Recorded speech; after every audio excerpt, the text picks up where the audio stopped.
And to discuss this, I'd like to first invite on stage Mr. Toby Sinclair, the director and beyond. And he's also worked on tiger conservation and had done a lot of wildlife films. And just Google him, you'll find a lot about him. I'd also like to call upon Akanksha Garg, who is the chairperson, the ATOI Women's Collective and founder and director of Waxpol Hotels and Resorts. Mr. Altaf, who is the co-founder and managing director, AB Chapri Retreats and director, Discovery Journeys India. He runs some very unique hotel concepts, which he will tell you about. Mr. Gyandeep Borgain, founder and program director, Kite Manja. If you're going adventure camping, he's probably present in almost all sites to set up campsites for you. And I'll be moderating the session with my fellow panelists. A big round of applause for our panelists, please.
Check. Hello. Thank you.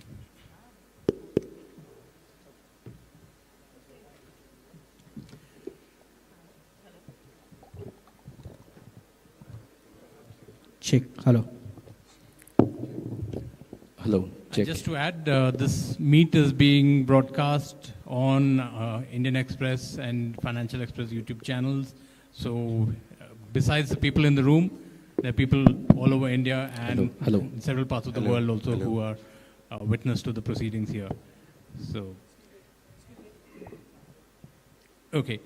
So now to begin with, right in the beginning we were talking about, positioning India as a global adventure tourism hub. And when we were conversing earlier, we were just talking about how India offers everything in a complete package, right? You've got mountains, you've got oceans, you've got desert, you've got jungles, everything. Whereas if you look at several other countries, they're not so lucky. They have very focused, they only have very focused things that they can offer. If it's the Gulf, you have deserts and things like that. Or maybe if you go to Europe, you'll have skiing in certain places and water sports in certain other places and that. But in India, we have everything. How do we market this on a better level? Toby, if I could start with you. I should put my own background in context. I'm more of an operations person than a marketing person. There's no doubt, it's not new in India. I mean, some of you know this, I've been incredibly privileged. I've lived here for 50 years. But Raj Singh here in the audience, one of our colleagues, was running camel safaris in Rajasthan 48 years ago. I was running whitewater rafting trips on the Ganga in the late 70s. We were doing long 22-day treks in the Himalayas. So it's not a new concept, but we've always tried to be low impact and whenever possible, higher returns for the communities. I think the danger comes when everyone tries to do everything and move away from little areas of specialization. And if we take India as a whole, as Roshan said, this country has everything to offer. We can, there's no point in having this whole Adobe list of all those things that we can do. We know those. We need to be seen, if we're marketing it overseas, we need to be seen to be practicing responsibly. We need to be, these are ticks on boxes that need to be ticked that hopefully we already do, but there are still gaps in other people's operations, some people's operations. Whether it's sourcing of material, whether it's employment locally, whether it's getting rid of waste, we need to handle that. When you come to a country of 1.45 billion people, and much of the demand is local, it's domestic, whether it's Bengalis and Gujaratis traveling to the northeast, or whether it's people from Assam traveling to Rajasthan, or people from Meghalaya going down to Kerala, which I hope you will do. Most of them, we are both the problem and the solution in operations. How do we market it? We need to market it to be seen that we are responsible, that there are controls, that there have to be limits. You cannot just have 50,000 people a day going to the Taj Mahal. The Taj Mahal will fall down ultimately if we do that. We need to control numbers, and it's a very, very politically very sensitive. It's administratively very difficult. But I believe culturally important that we do that. When we are seen to do that, I think we'll have a better product to market. Thanks, Toby. Yeah, and very important that we do it responsibly. And yes, controlling numbers is definitely a challenge. Akanksha, how do you think, I mean, since you also run something that's very eco-sensitive, how do you manage the numbers? Because India, domestically itself, we have a huge number of domestic tourists who are now seeking to go out and spend. And this is a change that happened after COVID. So from 2020 onwards, we're seeing a huge increase in tourism. So how do we manage the numbers? That's a very good question. And I would like to build on what Toby has just mentioned.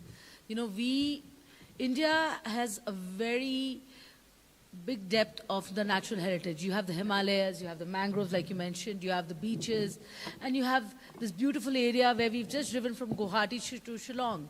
And I think one of the things that wowed me was the greenery. The whole fact that there's such less people living in this area, and even if the tourism is growing, it's still green. So when I look at my property, we have resorts in the Sundarbans, which is a very, very fragile location, Duas, which is in North Bengal, Pench and Kana. What we have done as a brand is we've limited numbers. We've got large expanses of land, say anything ranging from 10 acres to 35, 40 acres. But we've capped the number of rooms at 21. And that's what makes the whole difference here. Because that way we are helping the locality or the region where we are in, ensuring that the destination carrying capacity is being maintained. We don't have too many people coming in. So when you are coming and staying with us, for example, you are seeing the birds, you are seeing the greens, you are interacting with the local community. And that's what I feel is really, really important, that when we showcase it to our guests, both domestic and international, that we are willing to work with them. We are willing to ensure that we retain their culture. It was beautiful to see these young girls singing right now. And that is the culture of Meghalaya. We don't want to lose it on this whole journey of modernization. Because today, what makes India unique is its culture. People from out of India or within India want to come to your location only specifically for culture, the greens, the nature. Today, if you allow large hotels, 200 rooms, 300 rooms to crop up, what will happen? There are thoughts. Your roads are narrow. You will have traffic jams. It will create something which is known as, I can see a lot of hotels, schools, students here. I don't know if you've studied doxyziridex. So doxyziridex comes into play here. And that in turn makes it a negative marketing. So when you talk about people from abroad who want to come here. They want to come and see the nature. They want to come and see the culture. They want to come and meet you as you are living here, not as you will be when you go abroad. So be who you are and focus on these key aspects. Another point which I would like to mention is, I think, why it works for us compared to other properties. There are other properties who are also smaller in number, is because we first don't produce as much waste. So the point of reduction and reusing gets reduced, number one. Number two, we ensure that we are not only selling wildlife, we ensure it's a completely experiential and immersive travel. We take you to the local villages, we make you meet the local people, but it's not the same village that we go to on a daily basis. So similarly, what people can do here may be that you can look at different villages, different localities, which can get development by, of course, moving the tourists around. And that way, also reducing crowding to a very large extent. Thank you. All right, thanks. Also, just touching upon technology, everyone here probably has a smartphone. If you could also tweet out what's happening from this meet, the hashtag is #ATM Shillong on X, formerly Twitter. So that's also there beyond the YouTube coverage. Now, coming to Altaf, one of the things that we have an issue with increasing tourism in different destinations in India is, like even Akanksha talked about it, is how do we manage waste recycling or sustainable tourism? And since you have properties across India, from Kashmir to Kerala, how have you implemented this? Hello, everyone. I think the question you posed to Toby was marketing. I think marketing is based on the product, so we have to really all together work for the product. Unless we work on the product, marketing is really not successful. So we have to really have education from the grassroots level, from class 1, educate our people, our children, so that in next 20 years we have people who have respect for nature, which Northeast is really into nature. They have a pride in nature. They work with nature. So everything is nature here. For the question of sustainability and this, I have several products in India, Kashmir and Nileshwar in Kerala. The other thing is really, all that is really good, sustainability, water conservation and solar panels and all those things. I think most of the people are doing that. But one of the biggest challenges we face is really stability, political unrest, which is really, going right from Kashmir, where I belong to, and I really face it every day. And I guess that most of these people from Northeast face that too. Unless we have the political will, political stability, and also unless we address all the issues which are really unsettled, nothing will work. We can do all our work from our own personal, resources, but without the political will, I guess nothing will work. Sustainability, all those things are really given. We all do it not for really promotion, because we love Mother Earth and we are integrated with it, and we want to leave something better for our future generation. So that's how I see adventure tourism really. Thank you. Thanks, Altaf. Nyandeep, coming to you, another crucial aspect, especially when we talk about adventure tourism, is safety, and I touched upon that in my welcome note as well. Do we have adequate safety checks and balances here? Is there enough is there like proper certification for adventure tourism equipment, and even standardization when it comes to, since you handle campsites and all that, when it comes to equipment? Hello everyone. Very important question when we are dealing with adventure tourism.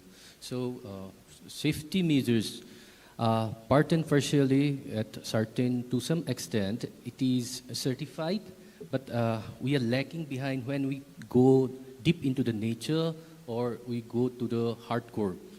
there is a scope where we have to get involved with the development and inclusions of internationally standard equipments. And to the soft adventure activities that we have been practicing over here when we are doing camping in the events, festivals, or any treks. So yes, the first aid and the basic first aid medicines that we used to carry, but to the extensions, exteriors, and core adventure, we are lacking it. So. Right. Thanks, Yandeep. And yeah, I just got information that we're already trending on Twitter. So if you guys are using your smartphones, good job. So hashtag ATM Shillong is trending. So let's keep it going. Right. So coming back to you, Toby. We were talking about this whole safety thing that Yandeep also touched upon. Still, there is an element of trust that is missing when it comes to adventure activities in India. I mean, is it because we have a huge inflow of tourists, or is it the greed factor of making more profits that we take shortcuts? What can be done? Should there be like a standard that is maintained? Because I've been to some adventure tourism activities in Europe, and there for some reason you just automatically trust the operator, whether it's parasailing, paragliding, whatever. Whereas in India, you're a little, you read about little mishaps and all that, and you don't trust the person after that, right? So what can be done on that front? Different answers to your various questions. Your trust when you go abroad is, maybe it's blind faith, that you feel that others do get it right, but we don't always do it correctly ourselves. There are trade organizations, or like Adventure Tourism Association in India, which a few of us belong to. I actually don't any longer. I did at one point. The company I work with, and I'll use a little personal experience to begin with, and I'm sure people like Raj and others do likewise, is all our guides that we send to international parks with foreign tourists, or any tourists to be honest, although most of our business is inbound, have all completed a wilderness first aid course, and they have to renew it every 2 years. It's only valid for 2 years, and the course is to take place in India, across India, but the trouble is they're not cheap. I mean, if you're going to do a 4-day residential course, you're spending 20,000 rupees. It's very difficult for someone who, at the beginning of their career, to get that certification. There is a plan that amongst some inbound DMCs, they're called inbound tour operators, to get lodges to commit that they always have one person on their staff at any one time who has first aid and CPR first certification. And it's when we start getting that in place in larger numbers across the board that I think we will have a stronger product and be able to market it more honestly. At the moment, a lot of the marketing there's a funny concept of eco-lodges, which I find very odd, because I think the word eco, and my hobby horse, has become economic and not ecological. But they sort of say, oh, we get rid of our waste, we don't have plastic. But actually, what are you doing for your guests? Are you in a position to pick them off the floor and take them to the nearest hospital? Are you a licensed river running guide? Have you been completed a mountaineering course from Utkarsh or from Darjeeling before you take a trek into the Himalaya, or anywhere else in the country for that matter? So there are standards, but I think we fail to meet those standards quite often. And the industry, and I include myself and the companies that I've worked with over the years, we sort of push it to one side. It's of secondary importance, but I don't think it is. I think it is of prime importance. And when we have that, we can market more honestly. Right thing. Yeah. Go ahead. Hi. As you can all see, I wear two hats. I'm also the chairperson of ATUI Women's Collective. And safety certification is one of the main questions when we talk about promoting India and adventure activities. Now, for the clarity of everybody, adventure activities is of two types. You have the hard adventure activities, which is like mountain climbing, trekking in high altitude areas, rafting, and so on. And then you have the soft adventure activities, which can be like, going for a small, easy trek, beginner level trek, or if you're going for a jungle safari, or just like a hike, and cycling, henceforth. So what we actually figured this out, that this is a big issue, and for the last 5 years, ATUI, along with the government and along with organizations, has been subsidizing this cost of training. And we actually have a 4 to 5 day course where we subsidize it for the members of ATUI. Even non-members can come and participate in it. When it's happening, you can get in touch with your regional chapter. And this helps you in learning CPR, what to do when you are stuck in the wilderness. I think, and what is most important to know is what not to do when you are in the wilderness. Because I've seen one basic habit of all people: if somebody is fainting or getting an epileptic attack, please give that person water. That's the wrong thing to do. You do not touch the person. We try to go and calm the person. You cannot do anything. So there are things which you're not supposed to do. You can't give medicine just like that. So even these small, small things are a part of this course. And along with this, how do you handle your client, and how do you become a responsible guide or an individual who's part of a community who's leading these tours? So this whole thing is actually being taught right now. And we are looking forward to doing this in Meghalaya as well, along with the Meghalaya government. So. Right. Yeah, Alta. You want to add to that? Yes, I mean, everything is really down to training. We will have to have education centers to train our people as best guides. The drivers, of course. Well, coming to Shillong yesterday was an adventure anyway. Our car had no seat belts in the rear. And when we asked them that, why don't you have a seat belt? He said that we can't put 3 passengers then in the car. So we as tour operators, and many of the tour operators are doing their bit. But it is really coming down to government that the checks, balances have to be checked. And also people will have to be educated in international schools abroad, not really within India, because the adventure standards abroad are much higher. It's in their genes, it's in their blood. So we will have to really send people, selective people, to all those countries like New Zealand, like Switzerland, to train them for the better future. Nice facilities, but I think we should really have definitely, stone, local architecture in place. We are really losing that fast. And I think all the adventure activities in India, they are sort of in rat race. We will have to build mindfully. And that is the future of adventure. We don't have to go in rat race. There should be a cap.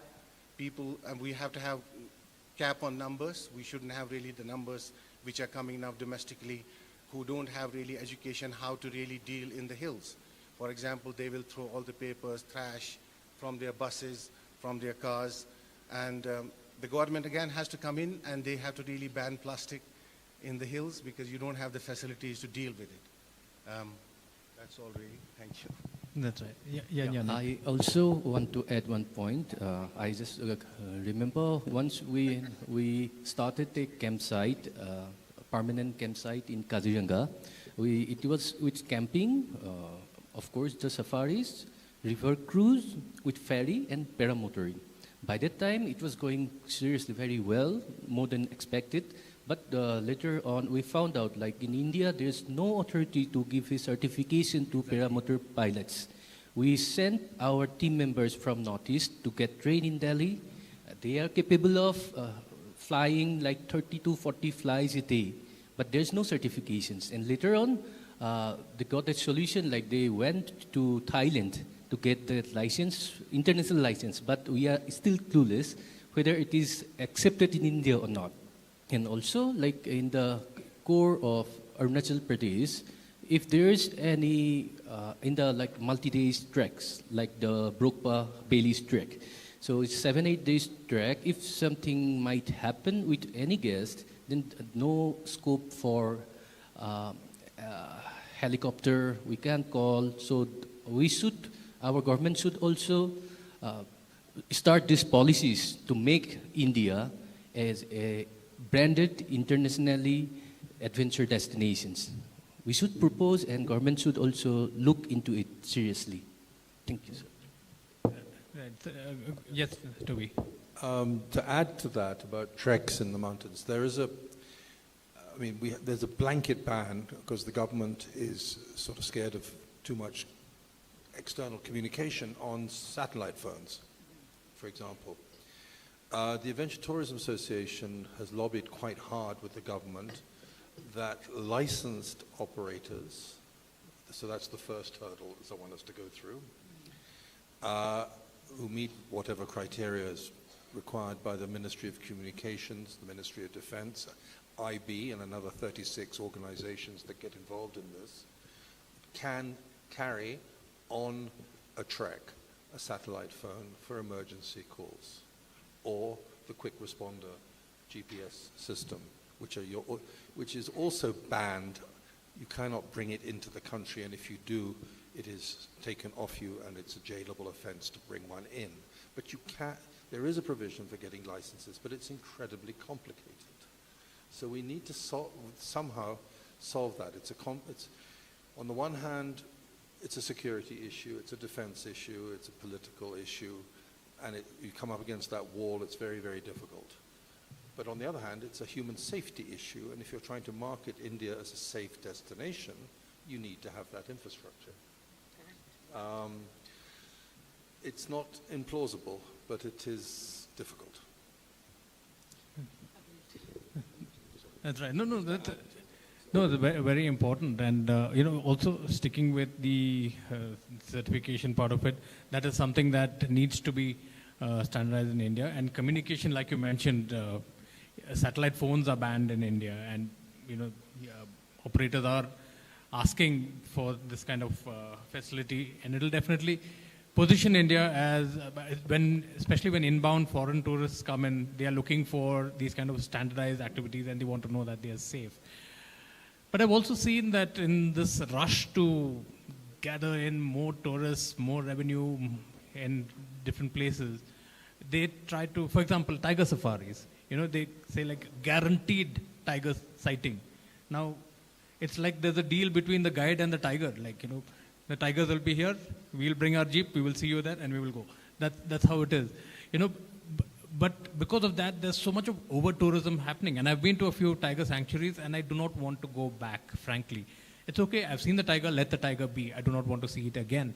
Because of the kind of rush that there is to see these tigers. I had been to one of the sanctuaries, I saw 2 tigers there, and there were about 40 vehicles all around with constant noise, chatter, people trying to get a better angle, photographs.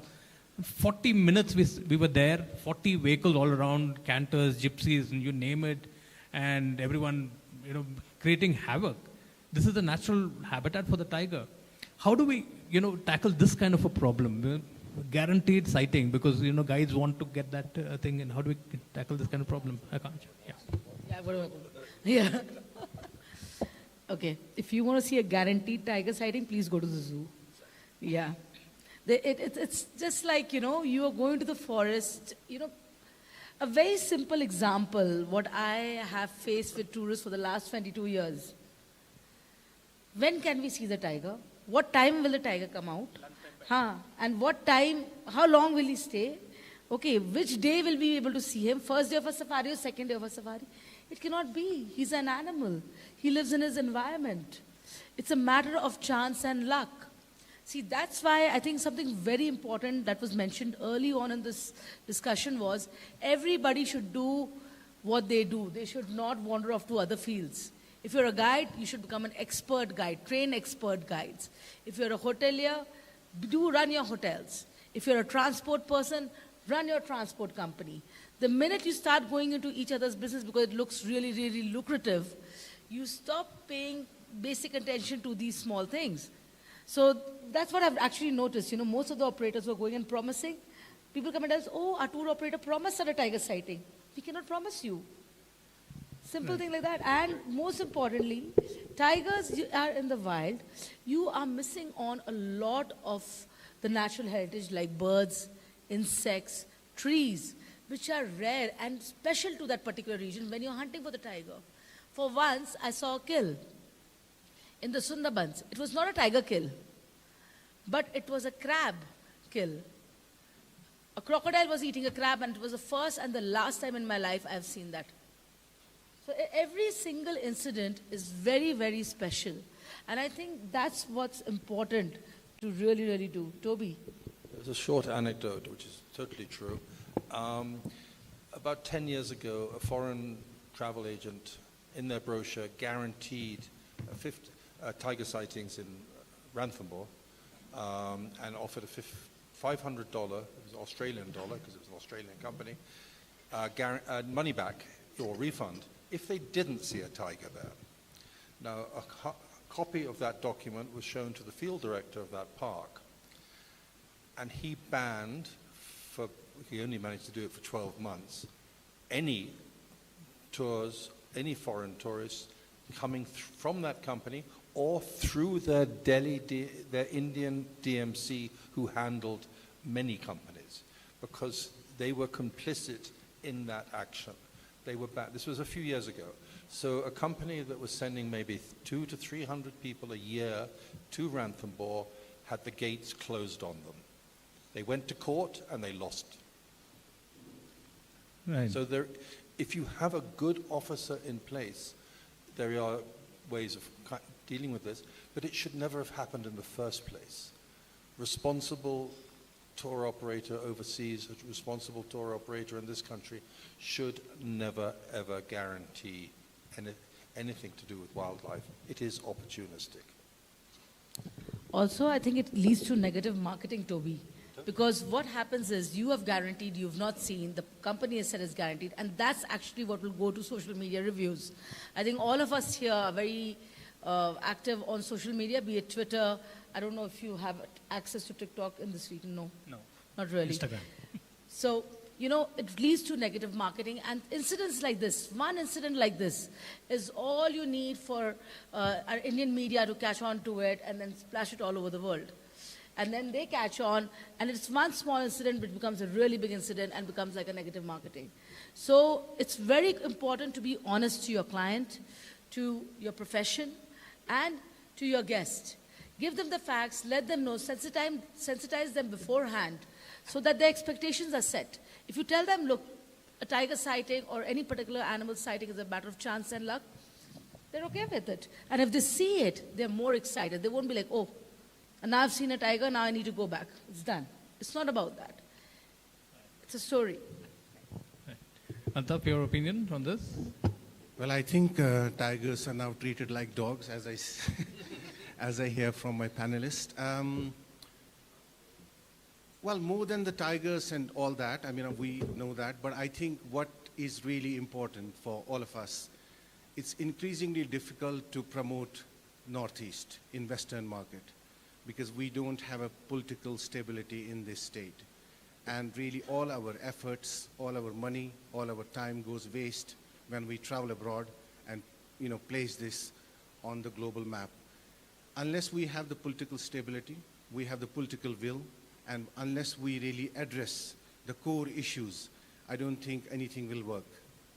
That's really all I can say, because that's what I feel, and when I travel abroad, these are the questions what I get from the tour operators, what we promote this beautiful state, and it has a massive potential in Indian map. Thank you. Right. Yeah, political stability definitely is important, and we've seen that happen in certain other regions in India as well. The moment there are some protests or whatever, immediately tourism drops. It's one of the first sectors to take a hit. There's also the other side, coming back to the safety. Sorry to add. I speak too much about political stability because I come from Kashmir, So I know how it really hurts when you are promoting your destination and you are investing and the results are not really given then. And in the recent times, another Himalayan state like Ladakh, we have some people here from Ladakh. I mean, the tourism was going so well, but we have again problem there. So most of our really adventure destinations have problem politically. It's not really just building hotels and roads and all. That's all given. That will happen. That has to happen. But unless we have these issues addressed, nothing will work.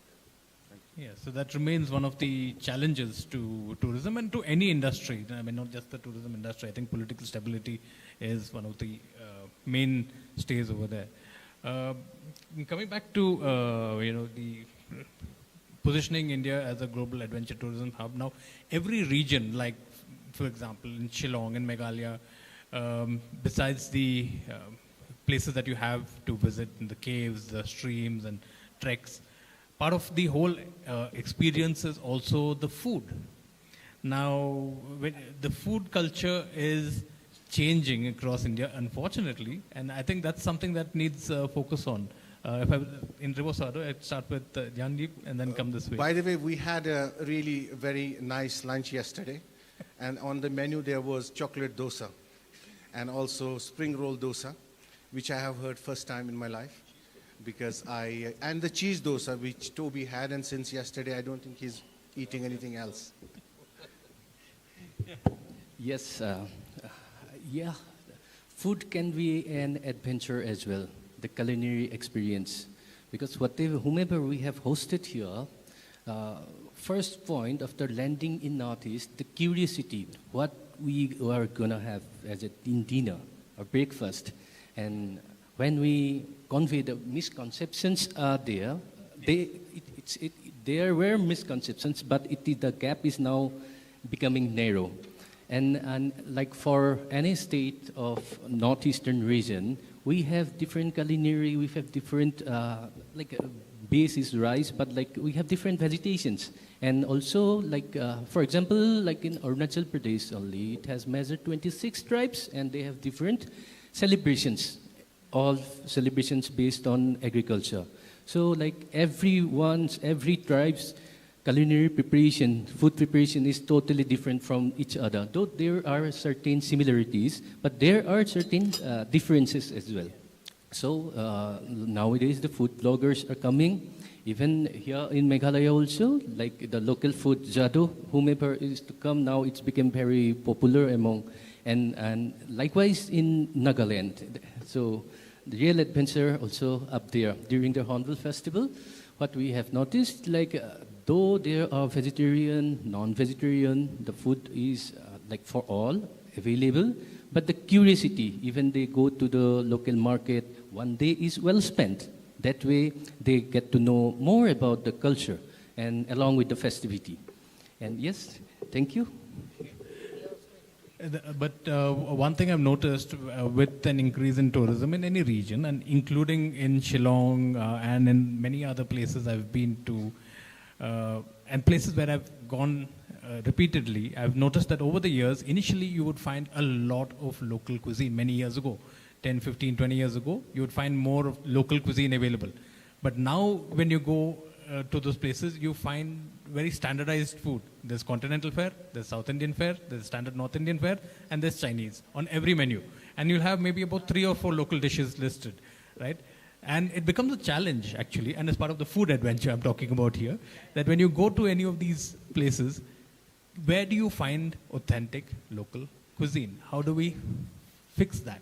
Because it is actually a challenge. There are few and far between there are places, but otherwise, out of every 4 restaurants, only 1 serves authentic local cuisine. The other 3 are mixed because they want to cater to a mass audience. Right. How do we fix that?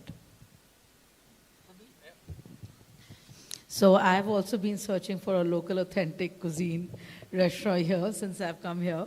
I've been trying to try the Khasi food or the Raga food, but there's been 2 challenges. One, I understand the fact that when people want to get tourists, you look at what the requirements are, and accordingly, you develop menus to attract them. That I did notice a lot of Bengali tourists, a lot of South Indian tourists, which was quite astonishing. And we from Delhi and other parts, from Ladakh and Assam, we are all hunting for the local food, which we were not able to find. And if we did find, it was shutting early. So I think what's really important is you have families traveling together now.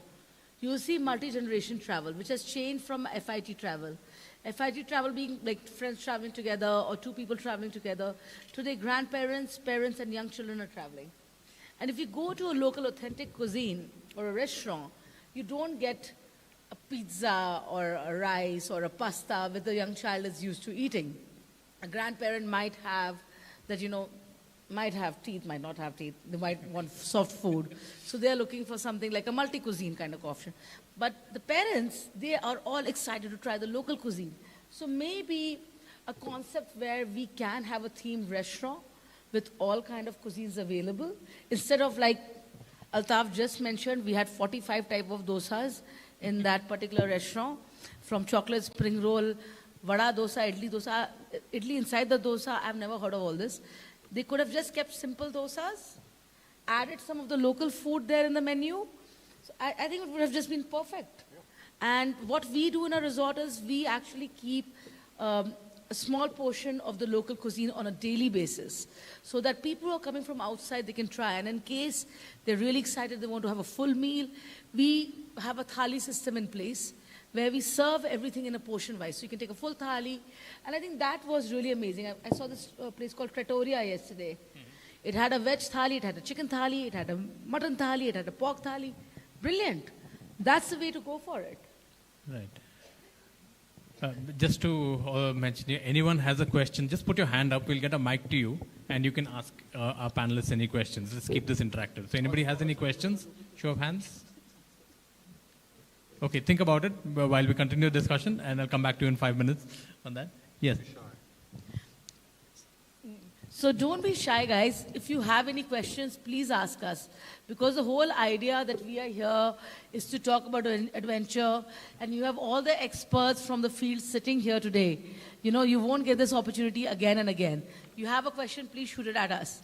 We want Shillong to develop as a very sustainable adventure destination. This is the base to go to all the caves, the waterfalls, So please do ask us anything you need. Yeah. As citizens of Shillong, of Meghalaya, you are the host community. So you mustn't allow yourself to be swamped by influxes of other cultures and other sort of people's and needs and demands. But you need to be able to cater for them in a responsible way, without sort of closing the door saying, no, we don't want anyone here visiting, but we would like a few people to come visiting. We want to be able to generate employment. We have enough people in our state who are well educated, who can communicate. We don't need to bring people in, I'm just making this up, from Rajasthan or from Andhra Pradesh to run our properties or our projects. Be proud, as I think you all are, because that's one of the things. I've been lucky enough to have visited and worked in Meghalaya on a few occasions making films 10, 15, 25 years ago. And I've seen changes, and I've seen changes for the better in this term, in many ways, but I've also seen a city swamped now with vehicles and little shops and sort of brands. I'm going to use the word brands from the plains, whether it's coffee shops or Haldirams or other brands which are now on the streets. Because you think, and maybe it is demanded by local domestic travelers, that this is what they need. But I think you need to be proud of what you have and promote that. Doesn't mean ban anyone from outside, but just control it. Interesting point you make. One of the things that the government could probably also do is incentivize locals to promote adventure tourism and the local culture. What do you think the government could do in terms of like maybe tax breaks or anything that can be offered? So this is something which is already being done by the Madhya Pradesh government, and I think it's a fantastic initiative. So they are promoting homestays. They've taken out a homestay policy where government people go, they certify, they have done the listing on the social media, and through the Madhya Pradesh Tourism Board and the Madhya Pradesh State Corporation Department, they are actually helping the international guests and domestic guests book these places. And they've gone to so much detail as to, they've gone to the houses, they've seen how the houses are built, they've ensured the safety standards are there, the basics are there, but at the same time, they've told the clients this is the kind of meal you're going to be expecting. You know, that communication is really, really vital. And I think Meghalaya has that potential. Instead of us going and living in a block, we would love to come and stay in a homestay, you know, maybe wear a khasi dress, which I just saw earlier. It was very pretty, but I remember it being much longer. And then eating the local food, and then going with them for a hike or a tour around the space. How this will help the destination is, it will help in decentralizing the crowding. Today, everybody is coming and staying in the city center. Yes, it's got its advantage of going to the police bazaar and all, but honestly, I did not see that many authentic shops anymore. So I would rather prefer staying a bit outside where I can walk around. Like in the morning, he had gone for a run around the lake. Yeah. And he was looking for chai. He didn't get chai early morning. But things like that, you know, just getting out, exploring Shillong by walking. Launch walking tours over here. Don't only sell the same thing that you can go to this cave, this height, this place, this border. No. Talk about what else can you do. Small hikes, treks. Do a food tour. Do a food trail. Do a cultural trail. Spend a day with a khasi. Something like that, you know, which will actually generate more interest for people who are willing to pay more money and come down in smaller numbers. And it will give an impact to everybody. Yeah. And one more thing is, you know, since all of you are on social media, Instagram and YouTube Shorts, right? I think that can be exploited to a huge extent, tapping into some of these things like, you know, exploring local cuisine here, a trek there. So that's something. How do we build on this? I actually wanted to go back to your previous question: is what can governments do? As I see, petis of plastic water bottles, cling wrapped in plastic, being brought into the hall. No comment. Just an observation. One of the things that governments can do, and where tourism departments can help in state, this is not Meghalaya specific, this is all 28 states and X number of union territories this applies to. One small thing, one small example, licensing for alcohol. Now, a small company comes along, builds a comfortable wildlife lodge on the edge of a national park. It has 12, 15 rooms. To get a liquor license in most states, they have to have an air-conditioned bar. And you have to have a minimum of 25 keys. But the whole point, this is a project which is low impact, but bringing in high revenue. But it's penalized because the rules haven't been changed for X number of years. And a really absurd example of old rules was that a friend of mine started a lodge in Uttar Pradesh so this is about 25 years ago, before Uttarakhand was set up, because it was at Corbett. And he applied for a liquor license, which he was entitled to, and was told that he could only sell French wine because the Uttar Pradesh state liquor rules hadn't been changed since 1936, and there was no provision to sell Indian wine in UP. That's true. I mean, it's a true story. I've been around long enough to know these things. I mean, we need imagination. We need imagination at government levels. Government can help. Raj struggles on a weekly, if not hourly basis on the small little details of his cruises and many of the projects that he's managed to do in this country over 50 years. And he gets there through perseverance. He gets there through because he doesn't give up, and that's the other thing. Don't give up. Lobby and change the system. If it has to be changed, don't be afraid to fight for it. Right. Yeah, that's what I meant. Talking of sustainable tourism, and you can see it here, it's wonderful. A lot of plastic bottles. The hotel I stay in, there are about 6 bottles kept for me to drink, all plastic. And all the pots here in front of you are all plastic. So, great sustainable tourism. This is where it all starts, really. I mean, this is where it starts. This is where it should start. We should all refuse.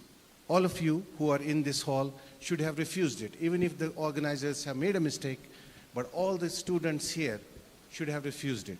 This is where it will start. Thank you. I have a question from someone in the audience. Does anyone know where the closest plastic bottle recycling plant is from where we're sitting today? I don't have the answer. It's just behind Taj. No, that's a dump. Where's the recycling plant? Where are these bottles going to get recycled? I don't know. Does anyone have a clue? Please raise your hands.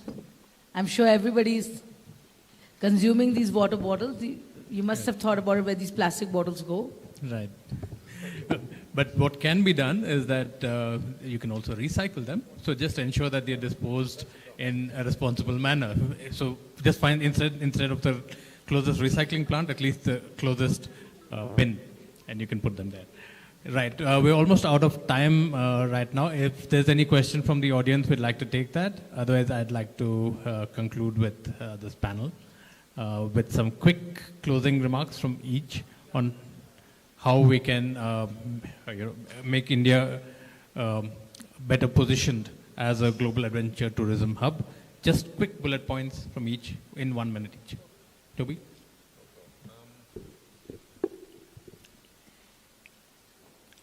As individuals, don't be afraid to pursue your ideas and lobby government, lobby corporations. If you're in a tourism institute or a hotel training institute, lobby your faculty as to how can we make a difference and how can this difference be projected to the country and how can the country then use it as a marketing tool. Kanksha? One of the most important things is go and explore. Explore your regions, see what you can offer, talk about it. I think the first step to Shillong or any location becoming a great adventure tourism location is saying no. No, not only to plastic, but to any kind of thing that creates waste. Try and imbibe, like Altaf had mentioned before, education to the younger generation, that they should start carrying the bags and start carrying refillable water bottles as a start. Let's start that now. Altaf? Well, enough said. Security, political will, mindful development is really the way forward. And less tourism, not rat race. We don't want to run rat race. There should be also a fees for adventure tourism that is really collected and then paid to the smaller organizations in each location, right, and develop, their guides locally. That's really all. Yeah, and last word, Nyanju. Yeah. So I want to add just one point when we talk about the soft adventure and hardcore adventure.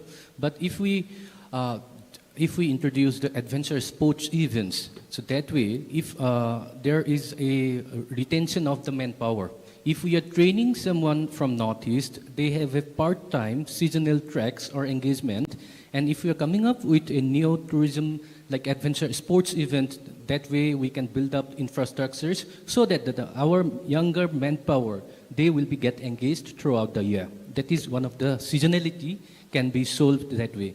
And let's hope this should be happening very soon. Thank you so much. Okay.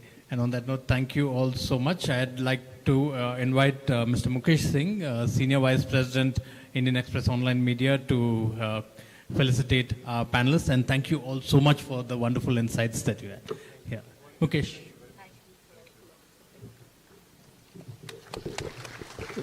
And thank all of you for being patient enough to listen to us. Yeah. Thank you all. Yeah. Please. A token of appreciation to the lady first, Ms. Akanksha Gar.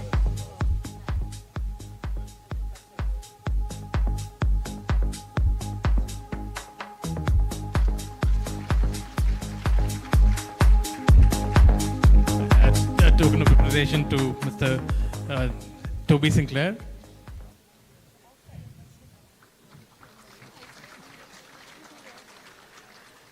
A token for Mr. Jandeep. And for Mr. Altar.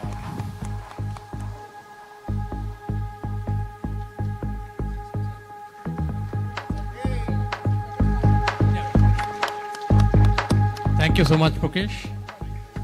Can I request everybody to just come together for a quick photograph?